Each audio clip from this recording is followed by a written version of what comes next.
সমুদ্রের মানুষ বাজাউরা উপজাতির জীবন কাহিনী।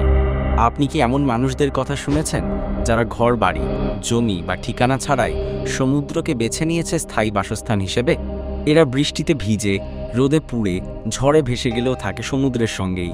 তারা হলো বাজাও, পৃথিবীর এক রহস্যময় ও বিস্ময়কর উপজাতি, যাদের বলা হয় সি নোমাডস অর্থাৎ সমুদ্র যাযাবর। বাজাওরা প্রধানত দক্ষিণ পূর্ব এশিয়ার ফিলিপাইন, ইন্দোনেশিয়া ও মালয়েশিয়ার উপকূল অঞ্চলে বাস করে। তবে তাদের আসল বাসস্থান কোথায় জানেন? সমুদ্র। হ্যাঁ, এরা বাস করে ভাসমান কাঠের ঘরে, ছোট ছোট নৌকায়। দিনের পর দিন, বছরের পর বছর তারা ভূমিতে পা না রেখেই জীবন কাটিয়ে দেয়। তাদের জীবনের মূল অবলম্বন হলো মাছ ধরা। তবে সাধারণ জেলেদের মতো জাল বা ট্রলার নয়, বাজাওরা নিঃশ্বাস বন্ধ করে 70 মিটার গভীরে ডুব দেয়। খালি হাতে ধরে আনে মাছ, ঝিনুক, এমনকি অক্টোপাসও। বিজ্ঞানীরা গবেষণা করে দেখেছেন, বাজাউদের শরীরে রয়েছে বিরল জিনগত বৈশিষ্ট্য যা তাদের প্লীহাকে বড় করে দিয়েছে। ফলে তারা পানির নিচে 8 থেকে 10 মিনিট পর্যন্ত নিঃশ্বাস না নিয়েও থাকতে পারে। এটা যেন মানুষের শারীরিক ক্ষমতার বাইরে এক অলৌকিক শক্তি। তাদের শিশুরাও খুব ছোট বয়স থেকেই পানিতে সাঁতার কাটে, মাছ ধরে, ঝিনুক তোলে।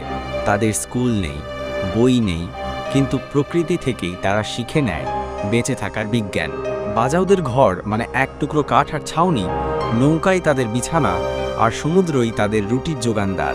তাদের জীবনে নেই বিদ্যুৎ, ইন্টারনেট বা বিলাসিতা, তবে আছে নিঃশব্দ, শান্ত সমুদ্রের সঙ্গ আর এক অবিশ্বাস্য জীবনী শক্তি। কিন্তু আধুনিক সভ্যতা, জলবায়ু পরিবর্তন আর রাষ্ট্রীয় সীমানা আজ এই বাজাউদের অস্তিত্বকে হুমকির মুখে ফেলেছে। অনেকেই ভূমিতে ফিরছে, হারাচ্ছে তাদের নিজস্ব সংস্কৃতি, তাদের পরিচয়। তবু আজও কিছু বাজাও পরিবার সমুদ্রের বুকেই আশ্রয় নেয়, যেন এক জীবন্ত উদাহরণ যে মানুষ প্রকৃতির সন্তান, আর প্রকৃতি তার সবচেয়ে বড় আশ্রয়। এই পৃথিবীতে যেখানে সবাই মাটি খুঁড়ে ঘর তোলে, সেখানে বাজাউরা কেন সমুদ্রকে বেছে নেয়? আপনার কি মনে হয়, প্রকৃত স্বাধীনতা কাকে বলে? ভিডিওটি ভালো লাগলে লাইক দিন, শেয়ার করুন। আর এমন আরও তথ্যবহুল ভিডিও পেতে ফেসবুকে দেখলে ফলো দিন, ইউটিউবে দেখলে সাবস্ক্রাইব করুন।